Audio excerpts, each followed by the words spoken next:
வணக்கம். மாலை முரசு செய்திகளை விரிவாக பார்ப்பதற்கு முன் தலைப்புச் செய்திகளை பார்க்கலாம். தமிழகத்தில் தாவேக ஆட்சி அமைக்க ஆதரவு அளிக்க வேண்டும். விசிக தலைவர் திருமாவளவன் மற்றும் சிபிஐ, சிபிஐஎம்முக்கு தாவேக தலைவர் விஜய் கடிதம்.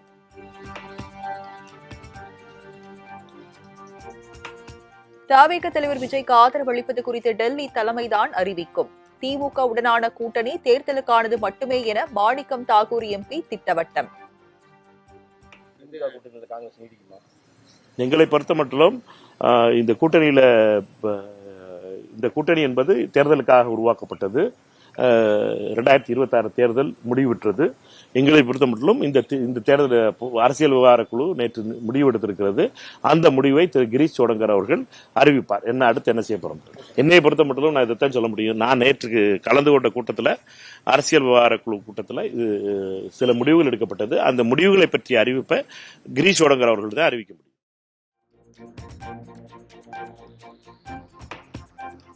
நாளை மறுநாள் நடைபெறுகிறது கம்யூனிஸ்ட் கட்சிகளின் அவசர செயற்குழு கூட்டம். தமிழக வெற்றி கழகத்திற்கு ஆதரவு அளிப்பது குறித்து செயற்குழு கூட்டத்தில் முடிவெடுக்கப்பட உள்ளதாக தகவல். தமிழக வெற்றி கழக தலைவர் விஜய் நாளை முதல்வராக பதவியேற்கும் நிலையில் தேனியில் தாவேகா போக்குவரத்து சங்கத்தினர் சிறப்பு பூஜை. மக்களுக்கு சிறப்பான ஆட்சியை வழங்க வேண்டி பொங்கல் வைத்து வழிபாடு.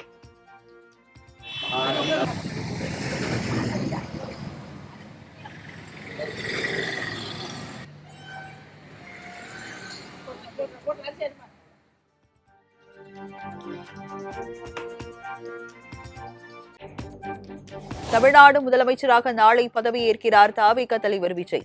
சென்னை நேரு உள் விளையாட்டரங்கத்தில் பதவியேற்பு விழா நடைபெற உள்ளதாகவும் தகவல்.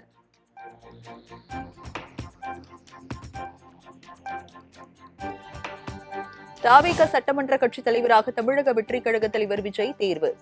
பனையூரில் நடைபெற்ற தாவேகா எம்எல்ஏக்கள் கூட்டத்தில் விஜய் ஒருமனதாக தேர்வு செய்யப்பட்டார்.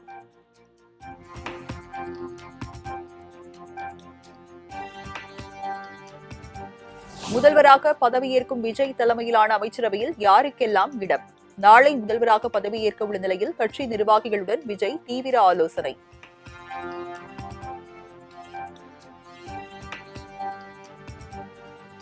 விஜய் தலைமையிலான அமைச்சரவையில் இடம்பெறப் போகும் அமைச்சர்களின் உத்தேச பட்டியல் வெளியானது. என் ஆனந்த், ஆதவ் அர்ஜுனா, செங்கோட்டையன், நிர்மல்குமார், அருண்ராஜ் உள்ளிட்டோர் இடம்பெற வாய்ப்பு.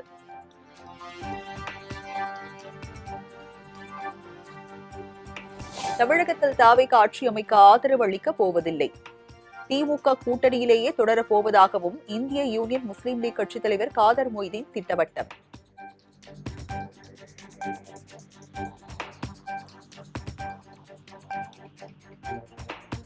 தமிழ்நாடு முதலமைச்சராக பொறுப்பேற்க உள்ள விஜய்க்கு நாம் தமிழர் கட்சி தலைமை ஒருங்கிணைப்பாளர் சீமான் வாழ்த்து. தம்பி விஜய் தலைமையிலான புதிய அரசுக்கும் வெற்றி பெற்ற அனைத்து சட்டமன்ற உறுப்பினர்களுக்கும் வாழ்த்துக்கள் என எக்ஸ் தளத்தில் பதிவு.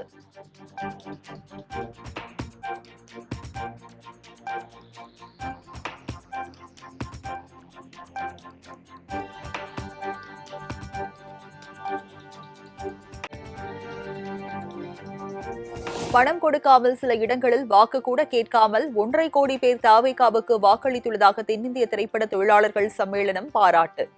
தமிழ்நாட்டு மக்களின் நம்பிக்கையை காப்பாற்றி விஜய் நல்லாட்சி தர வேண்டும் என்றும் வாழ்த்து.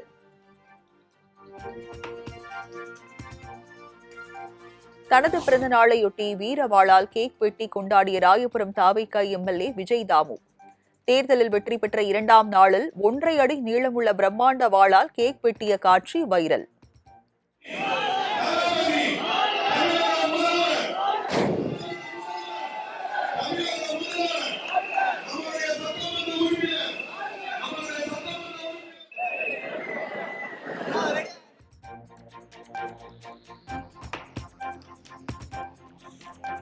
ராமநாதபுரம் புதிய பேருந்து நிலையம், நீதிமன்ற வளாகம் உள்ளிட்ட பகுதிகளில் தாவேகாவினர் அட்ராசிட்டி. கைகளில் கட்சி துண்டை அசைத்தபடி விசில் அடித்தவாறு கார் மீது அமர்ந்து பயணித்தவர்களை கைது செய்தது காவல்துறை.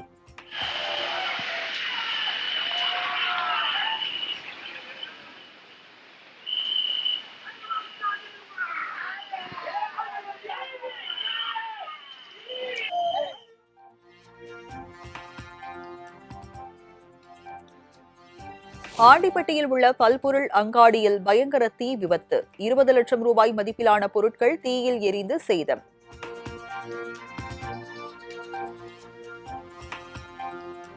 தமிழகத்தில் அக்னி நட்சத்திரம் தொடங்கிய நிலையில் திண்டுக்கல் மாவட்டத்தில் பரவலாக கனமழை. சாலைகளில் பல இடங்களில் மழைநீர் குளம் போல் தேங்கியதால் வாகன ஓட்டிகள் அவதி.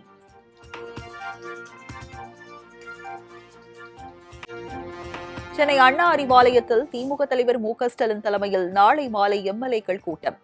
உதயநிதியை எதிர்க்கட்சித் தலைவராக நியமிப்பது உள்ளிட்ட பல்வேறு விவகாரங்கள் குறித்து முக்கிய ஆலோசனை நடத்த உள்ளதாக தகவல்.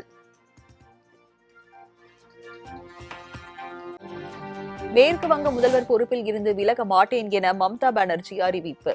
வாக்கு எண்ணிக்கை மிகவும் அநீதியான முறையில் நடந்துள்ளதாக குற்றச்சாட்டு.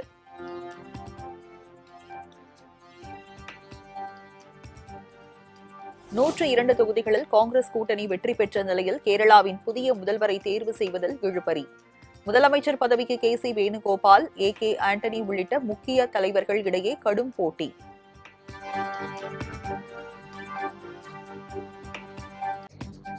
உச்சநீதிமன்ற நீதிபதிகளின் எண்ணிக்கை 34 இருந்து 38 உயர்வு. பிரதமர் மோடி தலைமையிலான மத்திய அமைச்சரவை அனுமதி.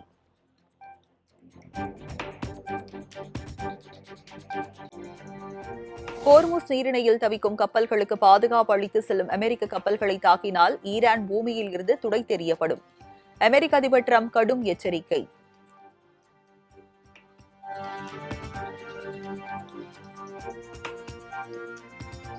உலகளாவிய விநியோக சங்கிலியை ஆயுதம் போன்று பயன்படுத்தி வருகிறது ஈரான். பணைய கைதி போன்று உலகளாவிய பொருளாதாரம் ஈரானின் பிடியில் சிக்கியுள்ளதாகவும் அமெரிக்கா விமர்சனம்.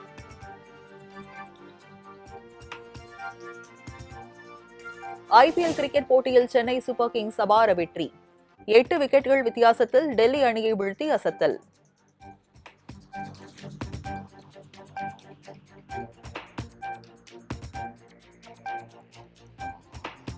ஐபிஎல் கிரிக்கெட் தொடரின் இன்றைய ஆட்டத்தில் ஹைதராபாத், பஞ்சாப் அணிகள் பல பரீட்சை.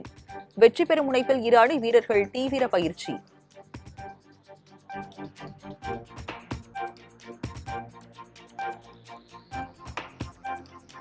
T20 கிரிக்கெட் தரவரிசையில் 275 புள்ளிகள் பெற்று முதலிடம் பிடித்தது இந்திய ஆடவர் அணி. இங்கிலாந்து அணி 2ஆம் இடமும் ஆஸ்திரேலியா 3ஆம் இடமும் பெற்றுள்ளதாக ICC அறிவிப்பு.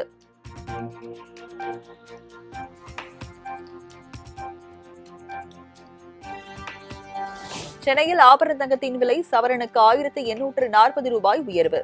1 கிராம் 14,050 ரூபாய்க்கும் 1 சவரன் 1,12,400 ரூபாய்க்கும் விற்பனை.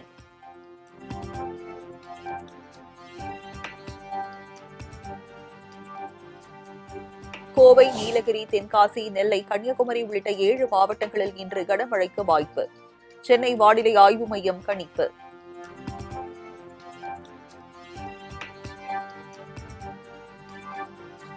திருப்பூர், ஈரோடு, மதுரை, விருதுநகர் உள்ளிட்ட 10 மாவட்டங்களில் நாளை கனமழை பெய்யக்கூடும். வரும் 10ஆம் தேதி தமிழகத்தின் பல்வேறு பகுதிகளில் கனமழை நீடிக்கும் எனவும் வானிலை ஆய்வு மையம் தகவல்.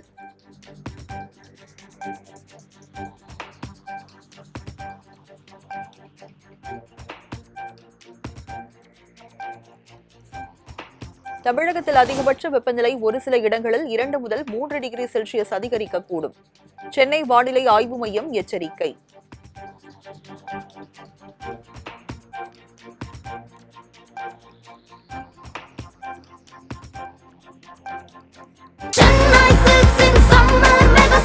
The Chennai Silks in Mega Summer Sale.